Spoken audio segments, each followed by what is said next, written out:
미스바 성가대 찬양 감사합니다.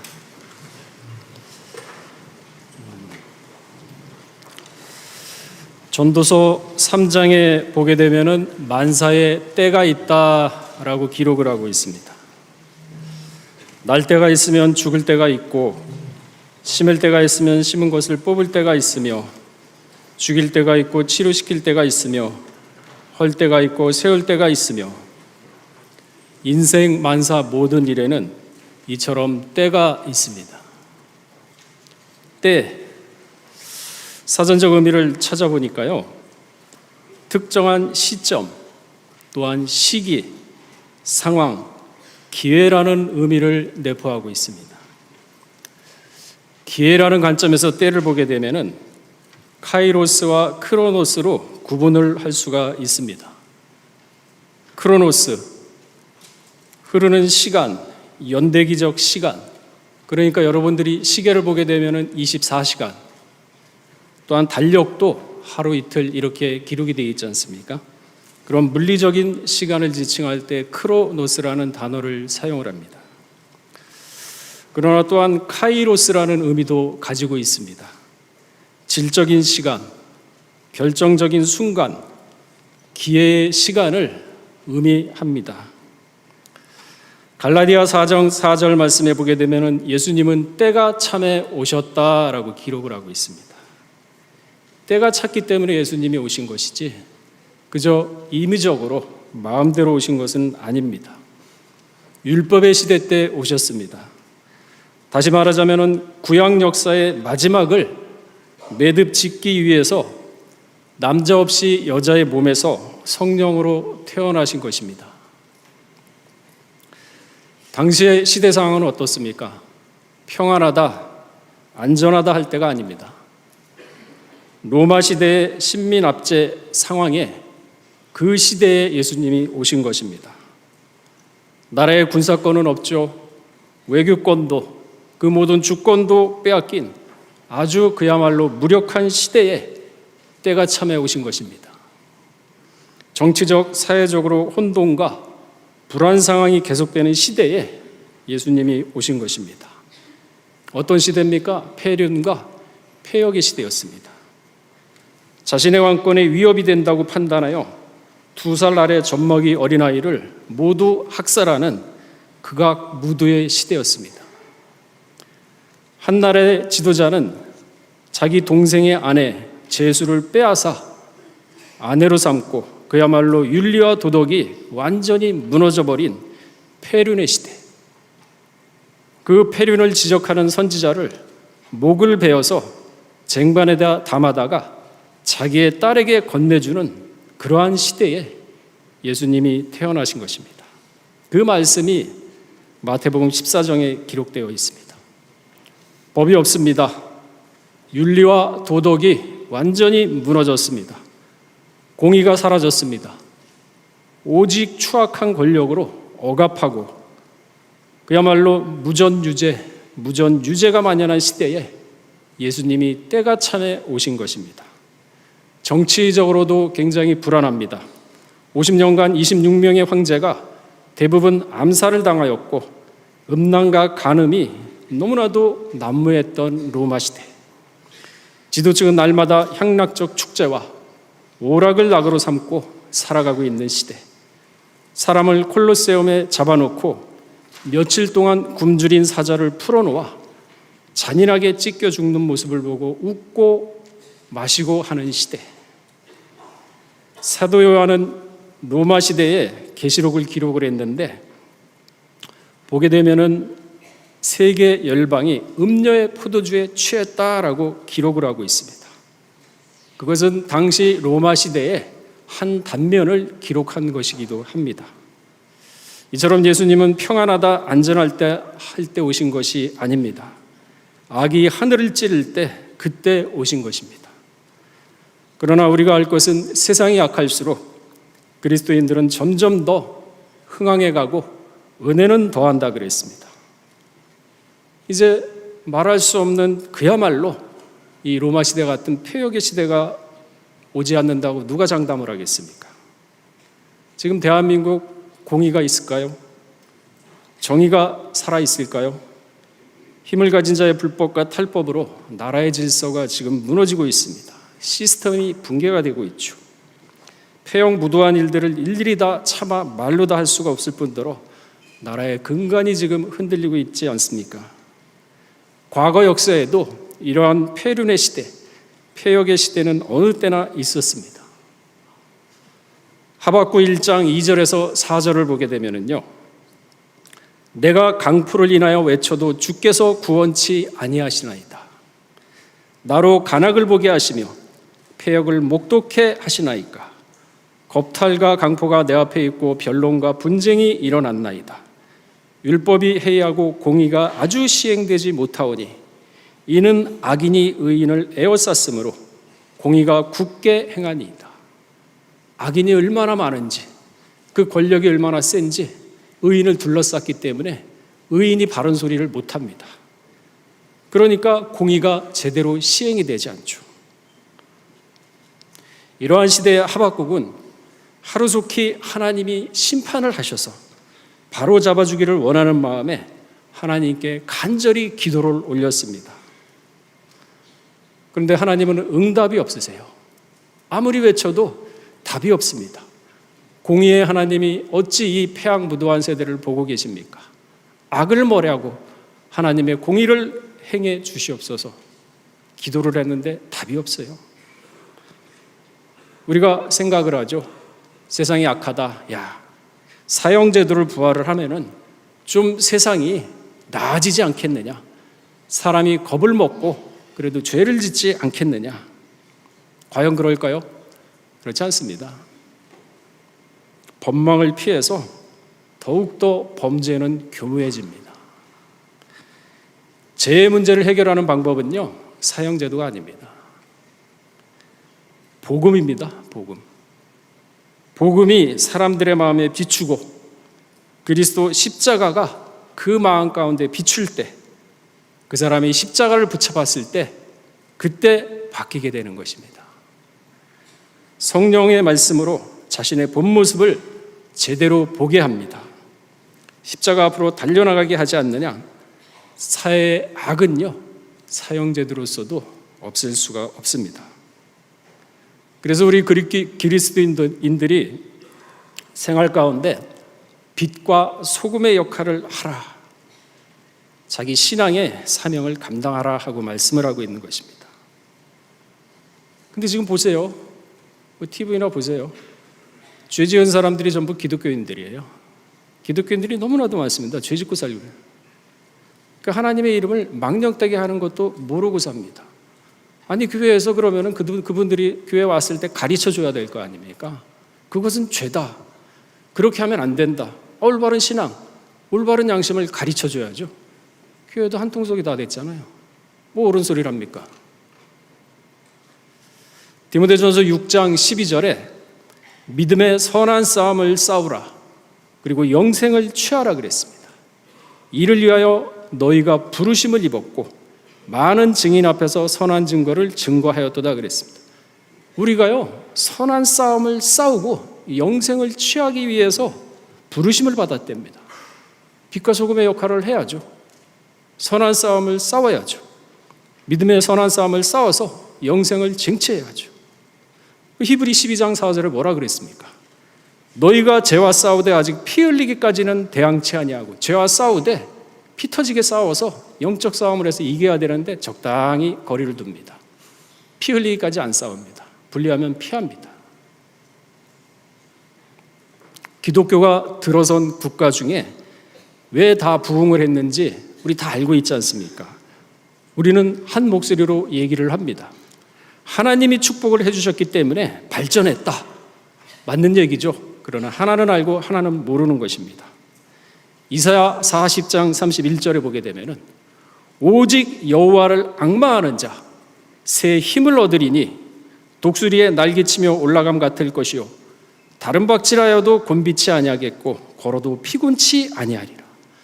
여호와를 앙망하는 자 새 힘을 얻는다 그랬어요. 날마다 새롭게 된다 그랬습니다. 의욕이 넘쳐요. 좌절하거나 그러지 않습니다. 침륜에 빠져 있지 않습니다. 현실에 안주하지 않아요. 근데 기독교인들 어떻습니까?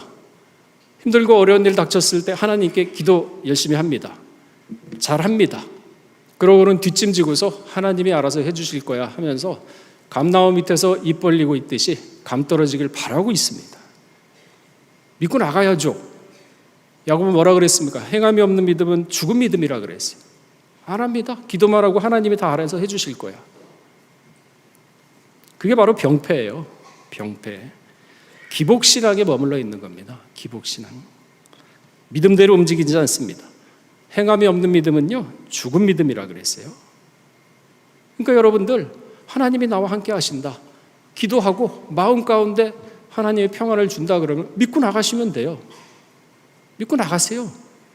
의욕을 가지고 좌절하게 되면 하나님 내 지금 힘들고 어려운 일이 있습니다. 맡기는 겁니다. 사소한 것까지 하나님과 나하고 기도하면서 일일이 다 맡겨요. 그러면 어떻게 됩니까? 의욕을 불어넣어 주시죠. 새로운 기분을 넣어 주시죠. 그러면 힘들고 어려운 일 닥쳐도 헤쳐나가지 않습니까?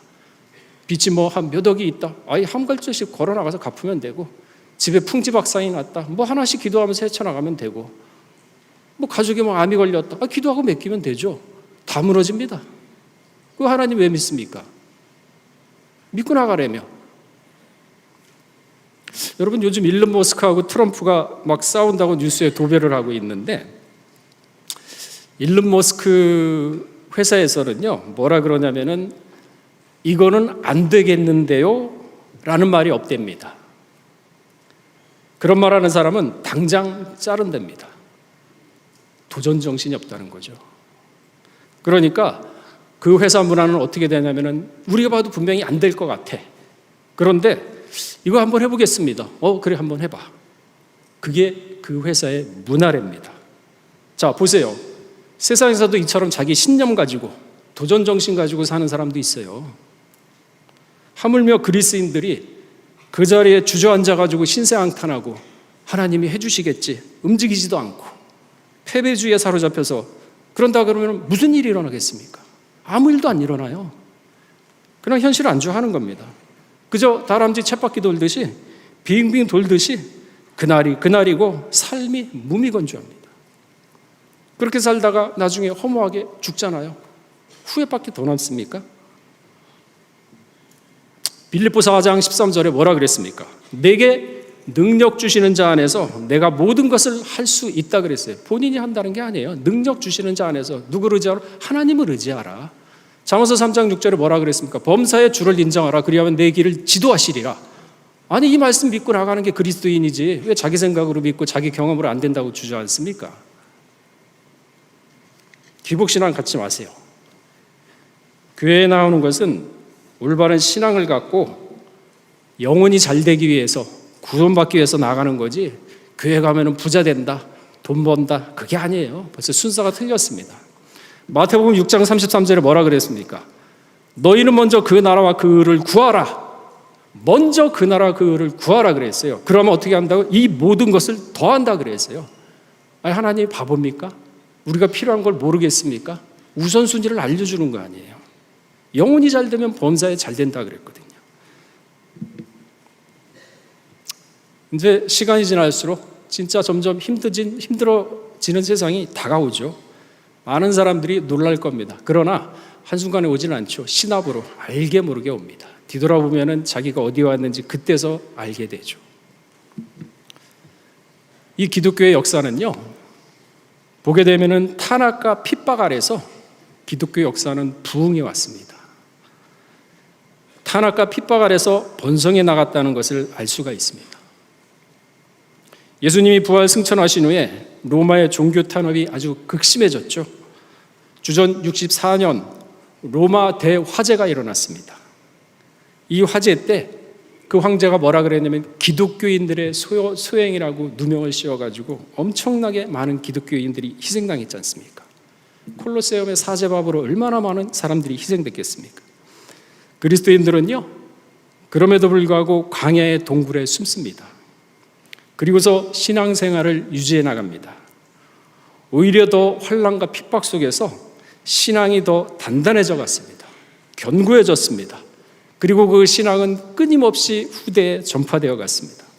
이처럼 기독교는 탄압을 받을수록 더욱 강해지는 종교라는 것을 세상 사람들이 몰랐어요. 예수님도 죽이면 끝날 줄 알았죠? 아니에요. 이 기독교의 속성을 몰랐습니다. 그래서 더 탄압을 하는 어리석음을 범하게 되는 거죠. 그러나 기독교인의 가장 큰 적은 뭐냐면은 평안하다, 안전하다 할 때, 주전 313년 주후 314년 밀라노 칙령에 의해서 기독교가 로마의 국교로 공인이 되죠. 그때부터 타락의 길을 걷기 시작해요. 기독교가 결국 중세시대에 와서는 면죄부를 팔아버립니다.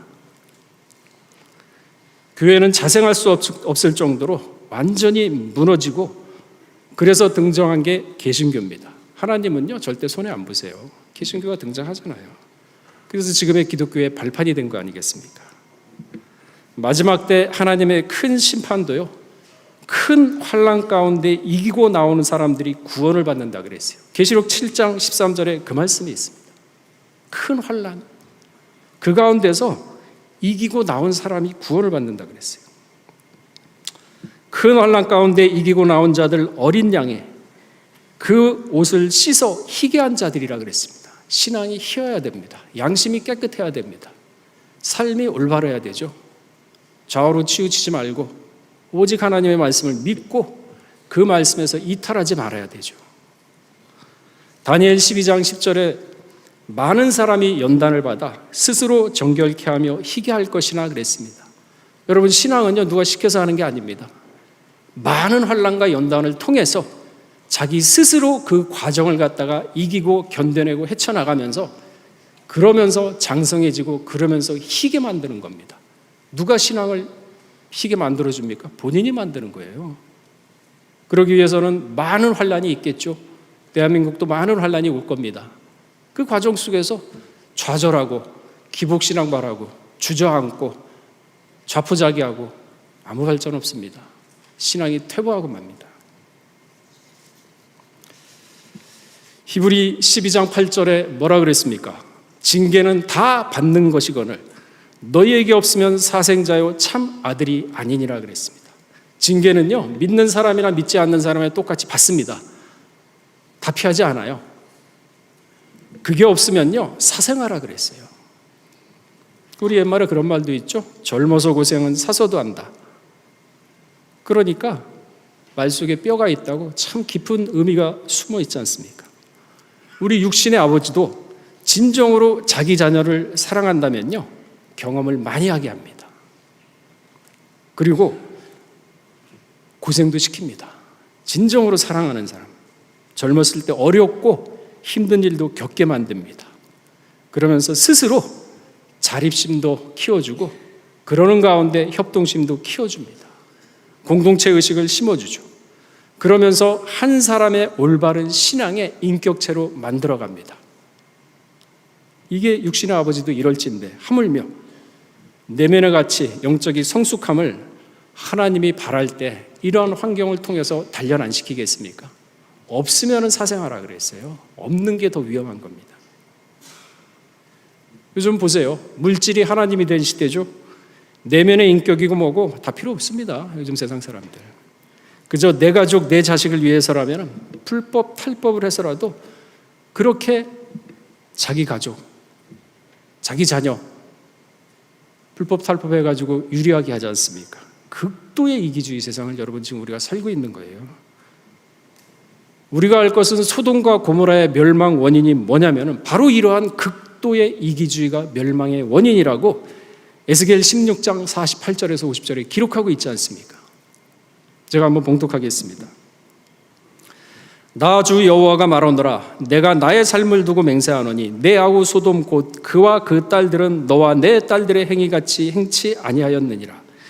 내 아우의 소돔의 죄악은 이러하니 그와 그 딸들에게 교만함과, 먹을 만하죠, 풍족하죠, 없는 사람 깔보죠, 힘없는 사람 얕보죠, 교만하며 식물의 풍족함과 태평함이 있으며 또 그가 가난하고 궁핍한 자를 도와주지 아니하며 거만하여 가증한 일을 내 앞에서 행하였습니다.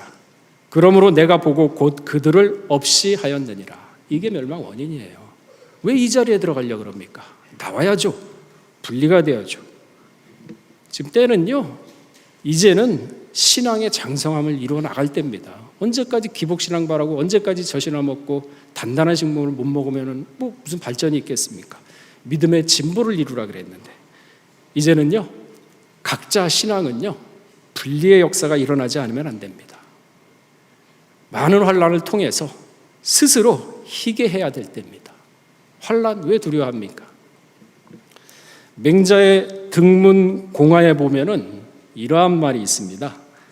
하늘이 장차 큰 인물을 그 사람에게 내리려 할 때에는 필선 반드시 먼저 그 마음을 괴롭게 하고 그 뼈와 근육과 뼈를 혹사시키며 그 몸을 굶주리게 하고 몸을 궁핍게 하며 그 하는 바를 거스리게 하여 그리하여 마음을 움직이고 성정을 단련하여, 마음을 움직이는 겁니다. 성정을 단련합니다. 사람이 할 수 없는 바를 증장하게 한다 그랬습니다. 그러니까 그러한 환난을 통해서 마음이 단단해져요. 그릇이 넓어집니다. 그릇이 넓어지게 되면은요, 그리스도인들은 어떻게 되느냐? 유다서 1장 20절에 뭐라 그랬습니까? 거룩한 믿음에 자신을 건축하라. 어디까지 갑니까? 사망아, 너 쏘는 게 어디 있느냐? 사망까지도 호령해요. 장성해야죠. 그 환난을 통해서 헤쳐나가는 겁니다. 주저앉을 필요가 없어요. 이제 곧 닥칠 여러 가지 시련 속에 이기기 위해서는 담대한 마음을 가져야 됩니다. 베드로전서 4장 12절에서 13절에 그 말씀이 있죠.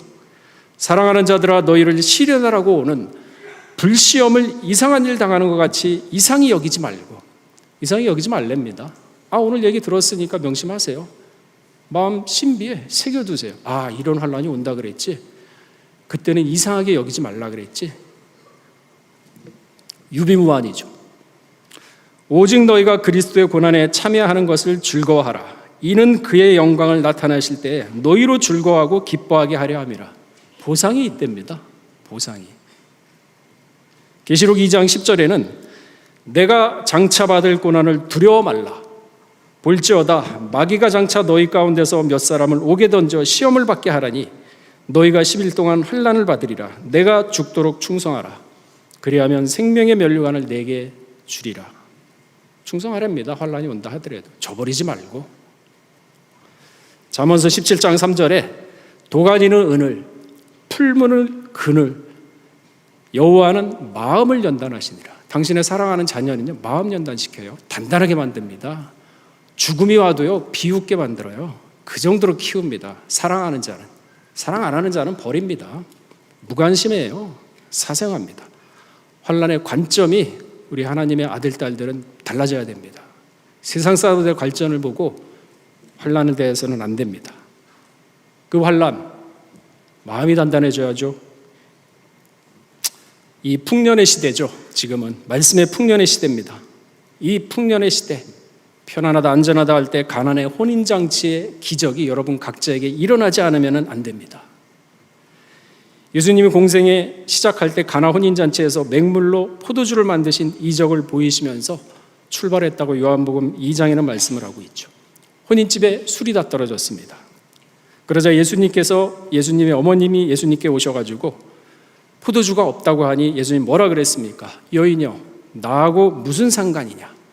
내 때가 아니니이다. 카이로스죠. 내 때가 아니니이다.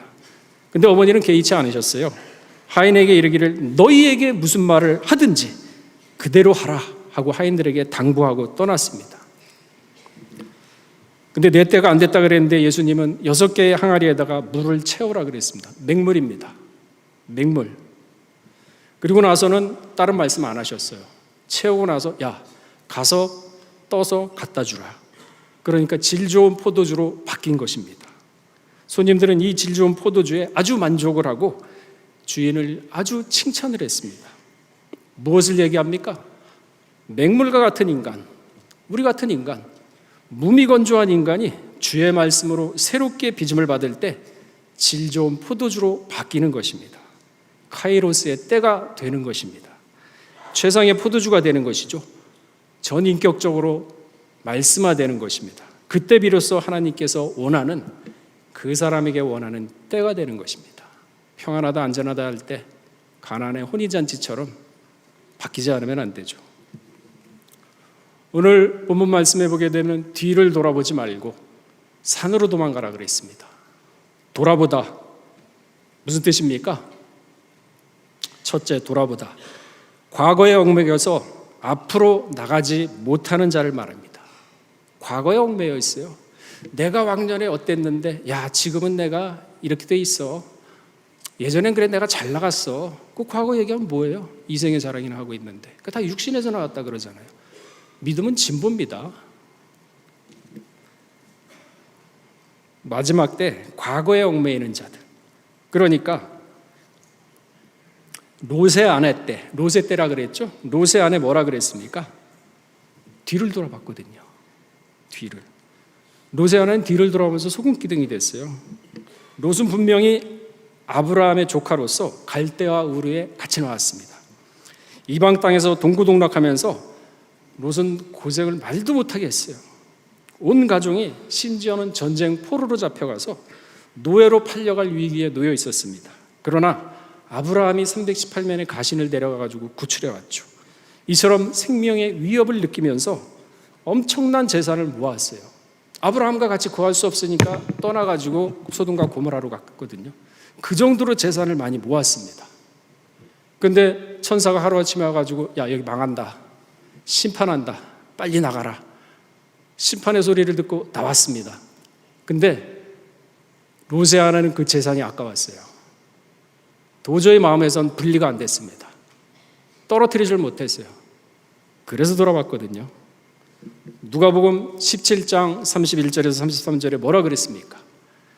그날에 만일 사람이 지붕 위에 있고 그 세간이 집 안에 있으면 그것을 가지러 내려오지 말 것이요 밭에 있는 자도 이와 같이 뒤로 돌아보지 말 것이라. 롯의 철을 생각하라. 무릇 자기 목숨을 보존하고자 하는 자는 잃을 것이요 잃는 자는 살리라. 마지막 때도 롯의 아내와 같은 사람이 너무나도 많다는 걸 보여주고 있어요. 왜? 인자에만 롯의 때라 그랬거든요. 예언을 하고 있지 않습니까? 디모데전서 6장 17절에서 18절에 보게 되면 이 세대의 부한 자들을 명하여 마음을 높이지 말고 정함이 없는 재물에 소망을 두지 말고 오직 우리에게 모든 것을 후히 주사 누리게 하시는 하나님께 두며 선한 일을 행하고 선한 사업에 부하고 나눠주기를 좋아하며 동장하는 자가 되게 하라. 이렇게 얘기하고 있지 않습니까? 평안하다, 안전하다 할 때 마음의 준비를 해나가야죠. 롯의 아내가 갑자기 하라 그러면, 롯의 아내처럼 갑자기 준비하라 그러면 준비가 되겠습니까? 사람 마음이 칼로 무자르듯이 그게 되겠습니까? 안 되죠. 쉽지 않죠. 그러니까 그 말씀을 제가 하잖아요. 돈 벌고서 돈 뭐 수천억 번다 해가지고 신앙 버릴 거면 차라리 벌지 마라. 그 신앙을 버리고 지옥 가느니 돈을 안 버는 게 낫지. 근데 돈을 수백억을 벌고 수천억 벌어도 신앙 안 버릴 자신이 있으면 벌어라.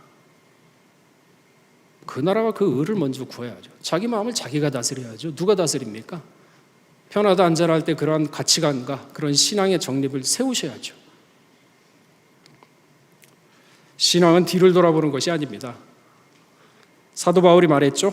빌립보 3장 13절에서 14절에 뭐라 그랬습니까?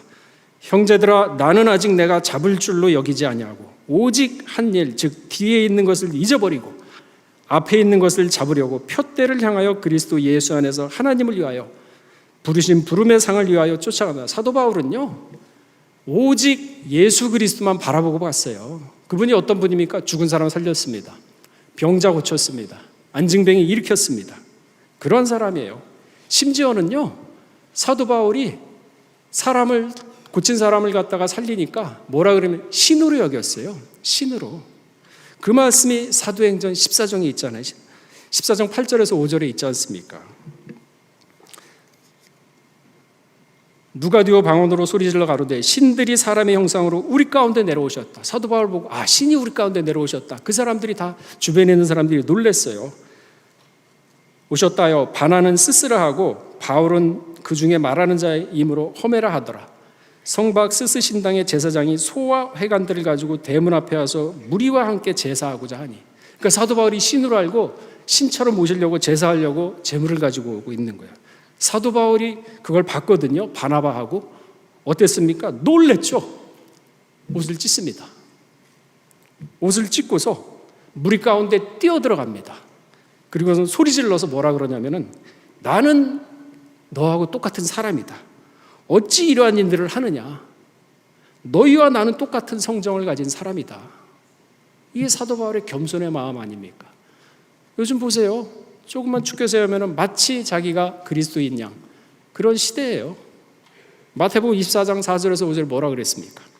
예수께서 대답하여 가라사대 너희가 사람의 미혹을 받지 않도록 주의하라. 많은 사람이 내 이름으로 와서 이르되 나는 그리스도라. 그리스도라고 얘기 안 하죠. 그리스도 마음의 행세를 하는 거지.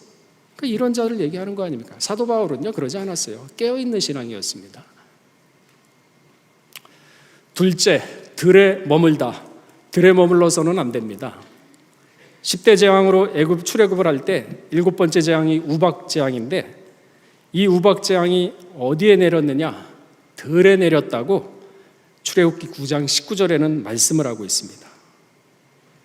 근데 애굽 사람들은요 평상시에도 이 우박이 내리는 걸 봤거든요. 근데 사람이 죽을 정도고 짐승이 죽을 정도는 아니었어요. 목숨을 앗아갈 정도는 아니었기 때문에 이 모세의 경고를 아주 소홀히 여겼죠. 농담으로 여겼죠. 그런데 바로의 신하 중에 일부는요 모세의 말을 들었습니다. 두려워했습니다. 사람과 짐승을 집에다가 들였답니다. 그 말씀이 출애굽기 9장 20절에서 21절에 있지 않습니까? 그 종들과 생축을 집으로 표하여 드렸나니 여호와의 말씀을 마음에 두지 아니하는 자들 말씀에 안 둡니다. 그럼 말씀 둘 것 같아요? 심판한다 그러면 안 둡니다.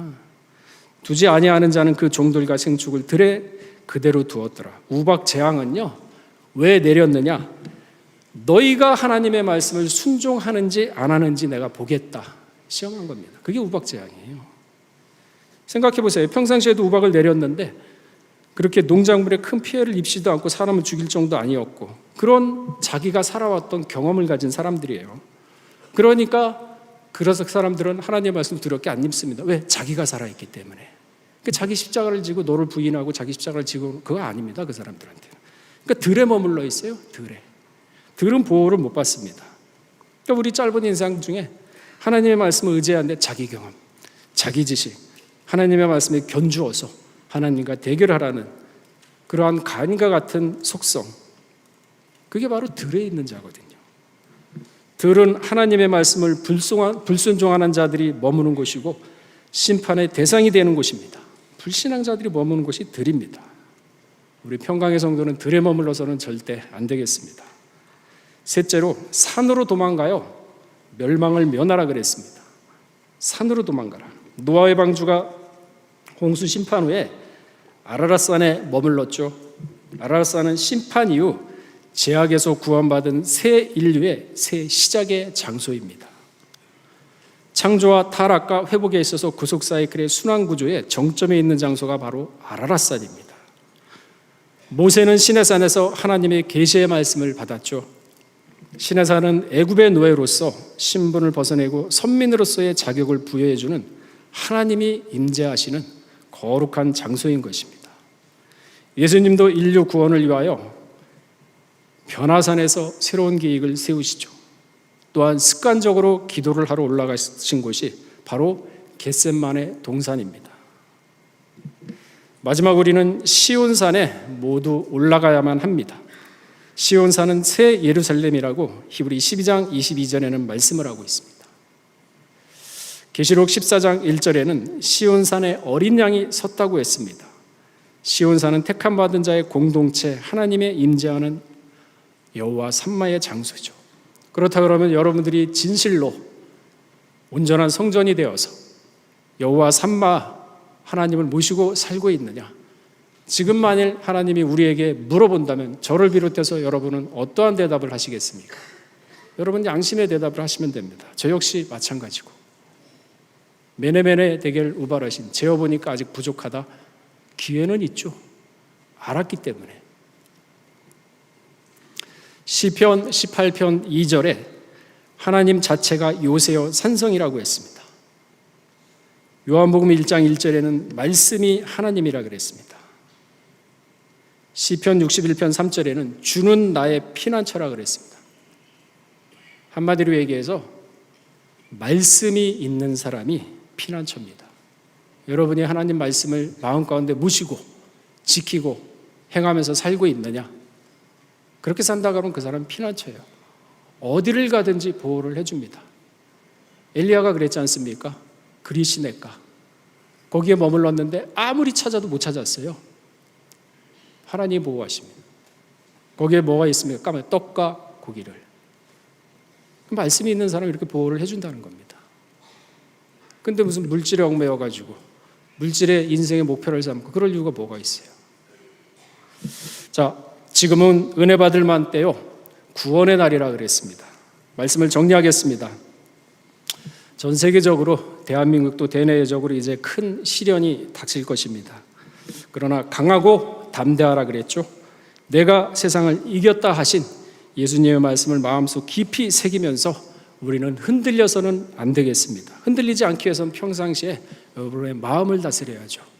말씀으로 무장을 하셔야죠. 흔들리지 않겠다고 마음 먹는다고 되겠습니까? 마음 먹는 거 가지고는 부족하죠. 말씀을 상고하고 말씀 안에서 위로를 얻어야 흔들리지 않을 수가 있죠. 하박국 2장 4절에 보라 그의 마음은 교만하며 그의 속에서 정직하지 못하리니 그러나 의인은 그 믿음으로 말미암아 산다 그랬습니다. 믿음으로 사는 자는요 교만치 않습니다. 믿음으로 사는 자는요 정직합니다. 그러면은 그 의인은 믿음으로 살 때 하나님이 보호해 주신다 그럽니다. 지금 세상은 예수님 부활 승천 이후에 세상 임금이 지배를 하고 있다고 요한복음 14장 30절에는 말씀을 하고 있습니다. 그러나 저는 내게 관계할 데 없다 그랬어요. 세상이 감당치 못하는 자가 되어야 이 마귀가 우리를 감당하지 못하지 않겠습니까? 그래야 마귀가 손을 대지 못하고 도망가게 만들 수 있는 방법이 바로 그거 아니겠습니까? 생즉사 사즉생의 신앙을 지금 이 은혜의 때 구원의 날에 여러분들이 각자 환난을 통해서 만들어 가셔야 됩니다. 젖이나 먹고 단단한 식물을 먹지 못한다면 아무 소용이 없습니다. 다 무너지게 되죠. 디모데후서 3장 12절에 무릇 그리스도 예수 안에서 경건하게 살고자 하는 자는 핍박을 받으리라. 여러분 경건하게 살려고 그러잖아요. 핍박 받아요. 각오하세요. 당연히 그런가 보다 하고 넘어가면 되지 뭘 그 핍박받는 걸 두려워합니까?